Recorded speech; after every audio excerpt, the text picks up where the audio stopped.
आम आदमी पार्टी के सीनियर वाइस प्रेसिडेंट अनुराग डांडा ने थानेसर के बाढ़ प्रभावित इलाकों का किया दौरा, कहा राजनीति से ऊपर उठकर करे सहायता। आम आदमी पार्टी के सीनियर वाइस प्रेसिडेंट अनुराग डांडा ने वीरवार को थानेसर के बाढ़ प्रभावित इलाकों का दौरा किया। अनुराग डांडा ने कहा कि यह समय लोगों को बचाने का और राहत देने का है, इसमें कोई राजनीति नहीं करनी चाहिए।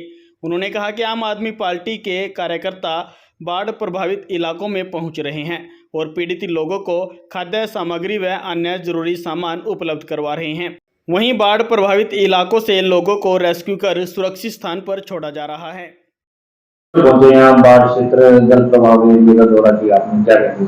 देखिए, अलग अलग डिस्ट्रिक्ट्स में हम लोग जा रहे हैं और जहां भी बाढ़ पीड़ित हैं या जहां पर भी जिस इलाके में भी बाढ़ का प्रकोप है, उन सारी जगहों पे जाके हम ये जानने की कोशिश कर रहे हैं कि आखिर लोगों को किन चीजों की जरूरत है, इस आपदा में क्या उनकी मदद की जा सकती है। आम आदमी पार्टी ने अपने सारे कार्यकर्ताओं को पूरे प्रदेश में ये कहा है कि अभी कोई पार्टी पॉलिटिक्स नहीं, अभी कोई राजनीति नहीं, अभी आपको जहां जो पीड़ित नजर आए आप गांव-गांव तक जाइए, गली-गली तक जाइए, उनको जिस मदद की जरूरत है, जो हम कर सकते हो अपने स्तर पे वो कीजिए। जो प्रशासन पे दबाव बनाना हो प्रशासन पे दबाव बना के वो काम कराइए।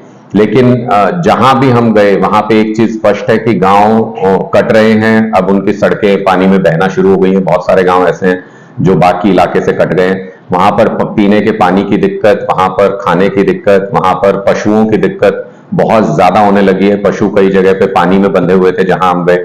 तो मुझे लगता है कि बहुत ज्यादा परेशानी है और आज जिस तरह से कुरुक्षेत्र का पूरे जो आउटर जो पेरिफेरी है उसमें पूरी तरह से पानी आ चुका है, जितनी कॉलोनीज हैं वहां पे पानी पूरी तरह से आ चुका है और लोग वहां से अब अपना सामान सेव कर करके और बाहर की तरफ आ रहे हैं कि उस पानी से निकल के।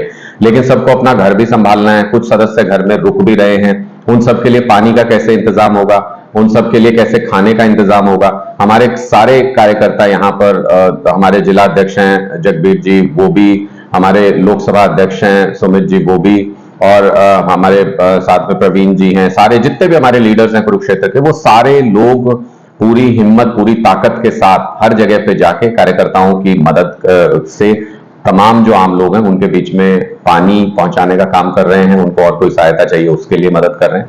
लेकिन प्रशासन से हमारी ये रिक्वेस्ट है, सारी जगह पे एक ही बात निकल के आ रही है कि प्रशासन के लोग नहीं पहुंच रहे, प्रशासन के लोग नहीं पहुंच रहे लोगों की समस्या सुनने के लिए। तो प्रशासन से हमारी रिक्वेस्ट है, सरकार से हमारी रिक्वेस्ट है कि ये आपदा का समय है, इसमें अपने दफ्तरों में मत बैठिए, लोगों के बीच में जाइए, लोगों की जरूरतें समझिए, दिक्कत समझिए और उनको पूरा करने की कोशिश कीजिए। तो आने वाले टाइम में लगातार जो पानी का बहाव काफी तेज आ रहे हैं, लोगों की मेनली जो समस्या क्या सामने आ रही है? देखिए, सबसे बड़ी बात यह है कि ये प्राकृतिक आपदा तो है ही है, साथ में कृत्रिम आपदा ज्यादा है। हमने कई जगह पे, मैं यमुनानगर से लेकर के करनाल, कुरुक्षेत्र, सारे डिस्ट्रिक्ट्स में, कैथल के जो जो प्रभावित इलाके हैं उन सब में मैं जाकर के आया हूं। अंबाला में गए हैं हम लोग। हमने ये देखा है कि ज्यादातर जगह पे जो वाटर ड्रेनेज सिस्टम है, जितनी भी बरसाती नाले हैं वो सारे सूखे पड़े हैं, खाली पड़े हैं, सिर्फ इसलिए कि आपने उनको मैनेज नहीं किया, आपने उनको इस इस्तेमाल के लायक नहीं बनाया। इसलिए आज हम बाढ़ का ये विकराल रूप देख रहे हैं। जो यमुना के तटबंध हैं उनको पक्का करने के लिए, उनको मजबूत करने के लिए हर साल सैकड़ों करोड़ रुपए खर्च होते हैं।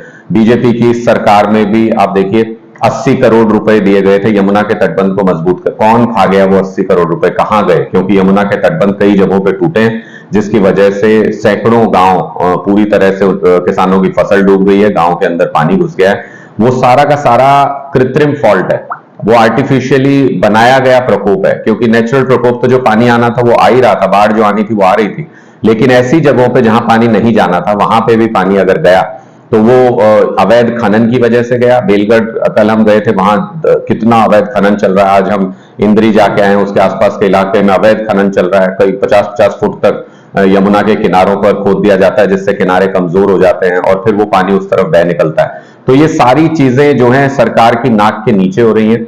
मुख्यमंत्री जी हेलीकॉप्टर में घूम रहे हैं, मैं तो उनसे भी कहूंगा जमीन पे उतरिए मुख्यमंत्री जी, लोगों के दुख दर्द जमीन पे हैं, वो हवा से नजर नहीं आएंगे, वो हेलीकॉप्टर से नजर नहीं आएंगे। उप मुख्यमंत्री जाते हैं, ट्रैक्टर पे बैठ के जाते हैं, विपक्षी नेता भी जा रहे हैं, ट्रैक्टर पे बैठ के जा रहे हैं। जब तक आप लोगों के बीच में जाओगे नहीं, लोग पानी में खड़े हैं।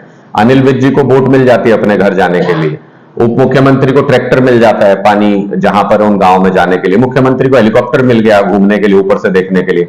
आम लोगों को तो नहीं मिलता ना ये सब। आम लोग तो पानी के अंदर खड़े हैं, सीवेज का पानी उसमें मिक्स होके शहर के अंदर कुरुक्षेत्र में ऐसी हालत हो गई है कि वो पानी भी एलर्जिक हो गया है। आप उसके अंदर आम लोगों को उसके अंदर से होकर निकलना पड़ रहा है, वहां पे खड़े होना पड़ रहा है। अगर उनके दुख को समझना है, उनके दर्द को समझना है, तो आपको उस पानी में उतरना पड़ेगा, उन लोगों के बीच में जाना पड़ेगा, जिसकी साफ कमी अभी सरकार में नजर आ रही है। मंत्रियों विधायकों को लोगों के बीच में जाना पड़ेगा, क्योंकि वो जनप्रतिनिधि है, उनकी जिम्मेदारी है, वरना लोगों का गुस्सा और बढ़ेगा। लोगों द्वारा नेताओं का विरोध भी किया जा रहा है। पिछले दिनों भी कई वीडियो सामने नेताओं को थप्पड़ भी मारा गया, विरोध भी किया जा रहा है। देखिए, करेंगे, लोगों का गुस्सा है, और गुस्सा इसलिए है कि जो व्यक्ति 4 साल तक जनप्रतिनिधि होने के बावजूद उनके बीच में गया नहीं, जब बाढ़ के प्रबंधन का काम करना था, उसको रोकने के इंतजाम करने थे, तब आप लोगों के बीच में गए नहीं। लोग आपसे मदद मांगते रहे, तब आप लोगों के बीच में गए नहीं। अगर अब आप वहां फोटो खिंचवाने जाएंगे, अगर आप वहां प्रचार करने के लिए जाएंगे, तो निश्चित तौर पे लोगों का गुस्सा फूटेगा। लेकिन मैंने पहले भी कहा है, मैं हाथ जोड़ के विनती करता हूं, मुख्यमंत्री जी अपने मंत्रियों को, अपने विधायकों को लोगों के बीच में भेजिए, लोगों की मदद करने के लिए उनको कहिए, क्योंकि जनप्रतिनिधि होने का कर्तव्य है। सरकार जिसको लोगों ने चुना था, उस सरकार ने भी नहीं निभाया, उसके प्रतिनिधियों ने भी नहीं निभाया, इसलिए लोगों के बीच गुस्सा है। हो सकता है कई जगह लोगों का गुस्सा झेलना पड़े, लेकिन जनप्रतिनिधि होने के नाते आपको लोगों के बीच में जाके उनकी समस्याएं जाननी पड़ेगी, वरना आगे से उनके बीच में जाने के लायक नहीं रहेंगे। इसलिए मैं बार बार कहता हूं कि विधायकों और मुख्यमंत्री को, खुद मंत्रियों को जाना चाहिए लोगों के बीच में, उनकी समस्याओं को सुनना चाहिए, अपने अधिकारियों को भी भेजना चाहिए। प्रशासन का कोई अधिकारी जमीन पे, गांव में जाके देखने के लिए तैयार नहीं है। जब तक वो समस्या को देखेंगे नहीं, तब तक उसका समाधान नहीं कर पाएंगे। सर, पंजाब, हरियाणा, अब दिल्ली में भी पानी प्रवेश कर रहा है, केजरीवाल ने भी कल प्रेस वार्ता करके क्या कहेंगे? देखिए, बिल्कुल ये हम सबका फर्ज है। अरविंद केजरीवाल जी पिछले 3 दिन से खुद पूरा का पूरा इंतजाम देख रहे हैं बाढ़ राहत का, और अपने सारे एमएलएज को, अपने सारे नेताओं को उन्होंने कहा है कि गली गली जाके लोगों की समस्याएं जानो। दुख दर्द में जाना तो जनप्रतिनिधि का पहला कर्तव्य है। जब आप लोगों का दुख नहीं जानेंगे तो दूर कैसे करेंगे उसको?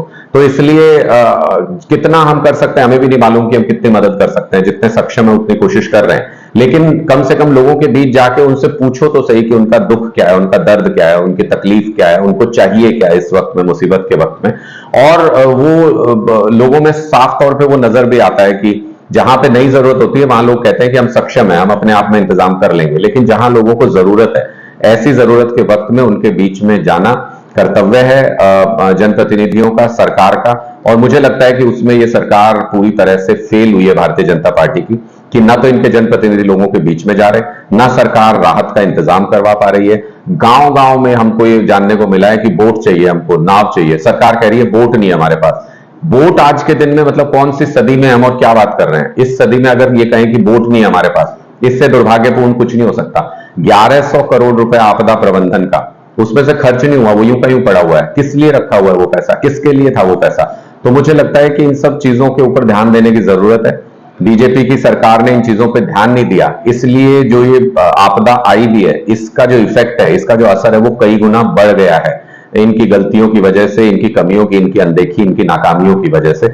इसलिए अब कम से कम सरकार को जागना चाहिए। एक सबसे बड़ी मांग हमारी ये भी है कि मुख्यमंत्री ने तो हेलीकॉप्टर से भी देख लिया अब तो, कि पानी कितने 7-8 डिस्ट्रिक्ट्स में कहर ढा रहा है। अब तो कम से कम उनको, और ये फसल लग नहीं सकती दोबारा, अभी जो किसानों की फसल का नुकसान हुआ है, अब समय नहीं बचेगा इसके लिए उनके पास, और कहीं से पौध नहीं मिलेगी इस टाइम पे उनको, अगर ये पानी उतरना भी शुरू हो जाता है, और उतरने में समय लगेगा। तो मुझे लगता है कि किसान का ये सीजन चला गया, किसान का ये नुकसान हो गया, और इसके तुरंत मुआवजे का ऐलान करना चाहिए। क्योंकि किसान ने तो कर्ज लेके कहीं पे फसल लगाई होगी, कहीं पे वो गरीबी में मारा जा रहा है, तो उसको तो ये भी राहत है कि अगर आप अनाउंस भी कर दोगे कि क्या अमाउंट देने वाले हो और कब देने वाले हो, उसको कम से कम ये ढांढस रहेगा कि उसको कोई सहयोग, कोई मदद सरकार से मिलने वाली है। आज के दिन में तो इतना डिस्ट्रस्ट है सरकार को लेके, लोगों के बीच में इतना अविश्वास है कि किसानों को यकीन नहीं हो रहा कि वो जो बर्बादी के कगार पे आ गए, एक फसल का नुकसान हो गया पूरा, और गरीबी के जो हालात हैं उसमें वो अपना गुजारा कैसे करेंगे। तो बहुत ज्यादा मानसिक दबाव में है किसान। मेरी सरकार से बार बार ये रिक्वेस्ट है, मैं मुख्यमंत्री मनोहर लाल खट्टर जी से मैंने कल भी मांग की थी कि तुरंत मुआवजे का ऐलान कीजिए, आप अपने लोगों को ग्राउंड पे उतारिए, किस गांव में कितना नुकसान है वो अभी नजर आ रहा है। जहां से नदी का पानी निकल गया, जहां से बहता हुआ पानी निकल गया, वो फसल नहीं, ना तो बचने वाली है, ना वहां दोबारा फसल लगाने के लिए मौका मिलेगा, समय बचेगा। सर, नेता प्रतिपक्ष ने कहा है कि जो फ्लड बोर्ड की बैठक है वो काफी समय से नहीं हुई और हजारों करोड़ का बजट नहरों की साफ सफाई के लिए, इनकी मरम्मत के लिए दिया जाता है। इस पर भी क्या कहेंगे? देखिए, ये राजनीति का वक्त नहीं है, हम आपदा से गुजर रहे हैं, लेकिन सच्चाई ये है कि ये सारे एक ही सिक्के के दो पहलू हैं। जब हुड्डा साहब की भी जब सरकार थी, तब भी 60-65 करोड़ रुपए यमुना के तटबंध को मजबूत करने के लिए दिए गए थे। तब भी उनका कितना इस्तेमाल हुआ सबको पता है, तब भी क्या हालात थे सबको पता है। और आज 80 करोड़ रुपया तटबंध मजबूत करने के लिए दिया गया था, अब क्या हालत है वो भी सबको पता है। तो मुझे लगता है कि अब राजनीति करने के लिए तो कोई भी कुछ भी कह सकता है, लेकिन आज ये आपदा की स्थिति है और ये क्यों आई है, ये अवैध माइनिंग इसका सबसे बड़ा कारण है। उसके साथ साथ जो आपने आपदा प्रबंधन का पैसा है वो खर्च नहीं किया, वो दूसरा बड़ा कारण है। और सरकार निष्क्रिय है पूरी तरह से, उसके कर्मचारियों से लेके, अधिकारियों से लेके विधायक और मंत्री तक कोई सड़क पे नजर नहीं आ रहा, कोई लोगों के बीच में नहीं जा रहा। ये तीसरा बड़ा कारण है कि दुख बहुत ज्यादा बढ़ गया लोगों का इस आपदा में। और इसमें कांग्रेस हो या बीजेपी, सारे एक ही सिक्के के दो पहलू हैं। उन्होंने अपने वक्त में भी कोई खास काम इसमें किया नहीं था।